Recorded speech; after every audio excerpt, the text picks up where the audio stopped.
Ma'am ಏನು ಅನಿಸ್ತಿದೆ ಈ ವರ್ಷದ ನಾಗರ ಪಂಚಮಿ ನೋಡಿದ್ರೆ? ಇದು ತುಂಬ ಖುಷಿ ಆಗ್ತಾ ಇದೆ ನಮಗೆ. ಅದ್ದೂರಿಂದ ಮಾಡ್ತಾ ಇದ್ದೀವಿ. ನಮ್ಮೆಲ್ಲ ಉತ್ತರ ಕರ್ನಾಟಕದ ಹೆಣ್ಮಕ್ಳು ಸೇರಿ ಇದನ್ನು ನಮ್ಮ ಸಂಸ್ಕೃತಿ ಹೋಗದೆ ಇರೋ ಥರ, ಅಂದರೆ ಮರ್ತು ಹೋಗದೆ ಇರೋ ಥರ ನಾವು ಇಲ್ಲಿ ಬೆಂಗಳೂರಲ್ಲಿ ಆಚರಿಸ್ತಾ ಇದ್ದೀವಿ ಅನ್ನೋದು ಒಂದು ಖುಷಿ ಆಗ್ತಾ ಇದೆ. ಅಂದರೆ ನೀವು ಎಲ್ಲಿಯವರು ಮೇಡಮ್? ನಾವು ಬಿಜಾಪುರ ಡಿಸ್ಟಿಕ್, ಬಾಗಲಕೋಟೆ ಡಿಸ್ಟಿಕ್ ಅವರು ಇದಕ್ಕೆ.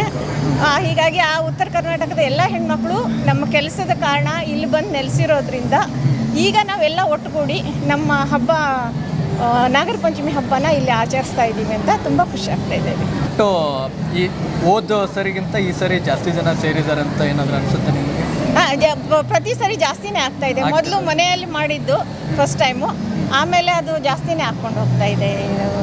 ವರ್ಷ ವರ್ಷ ಜನರು ತಾವಾಗೆ ಬಂದು ತಾವೇ ಭಾಗವಹಿಸ್ತಾ ಇದ್ದಾರೆ ಇದು ಮಾಡೋದು. ಈ ಆಯೋಜನೆ ಮಾಡಿರ್ತಕ್ಕಂಥ ತಂಡ ಏನಿದೆಯಲ್ಲ, ನೀವು ಅದನ್ನು ಹತ್ತಿರದಿಂದ ನೋಡಿದವರು ಇರ್ತಾರೆ ಆಯೋಜನೆ ಮಾಡೋದಲ್ಲ, ಹೇಗೆಲ್ಲ ಆಯೋಜನೆ ಮಾಡಿದ್ರು, ಹೇಗೆ ಅವರು ಒಂದು 15 ದಿನದಿಂದ ಮುಂಚೆನೇ ಸ್ಟಾರ್ಟ್ ಆಗಿಬಿಡುತ್ತೆ. ಅವರು ಇದು ಮಾಡೋವಾಗ ಎಲ್ಲರೂ ಒಂದೊಂದು ಕೆಲಸ ವಹಿಸ್ಕೊಂಡು ಅವರೇ ಏನಂತಾರೆ ಮಾಡ್ತಾ ಇರೋದು. ಇದು ಮುಂಚೆಯಿಂದ 7 ವರ್ಷದಿಂದ ಅವರವರೇ ಮಾಡ್ತಾ ಇದ್ದಾರೆ. ಒಟ್ಟಿನಲ್ಲಿ ಎಲ್ಲರೂ ಅಧಿಕಾರಿಗಳು ಸೇರಿ ಮಾಡ್ತಾ ಆಯೋಜನೆ ಮಾಡ್ತಾ ಇದ್ದಾರೆ. ಮ್ಯಾಮ್, ಲಾಸ್ಟಿಗೆ ಒಂದು ಮಾತೇನು ಕಾರ್ಯಕ್ರಮದ ಬಗ್ಗೆ ಅಥವಾ ನಾಗರ ಪಂಚಮಿ ಬಗ್ಗೆ ಹೇಳೋದಾದರೆ ಒಂದು ಮಾತು ಹೇಳಿ. ಇದೇ ಥರ ಇನ್ನೂ ಹೆಚ್ಚಾಗಿ ಜನ, ನಮ್ಮ ಉತ್ತರ ಕರ್ನಾಟಕ ಜನ ಸೇರಿ ಈ ಹಬ್ಬನ ಎಲ್ಲರೂ ಗೊತ್ತಾಗೋ ಥರ ಮಾಡೋಣ ಅನ್ನೋದು ನನ್ನ ಆಸೆ.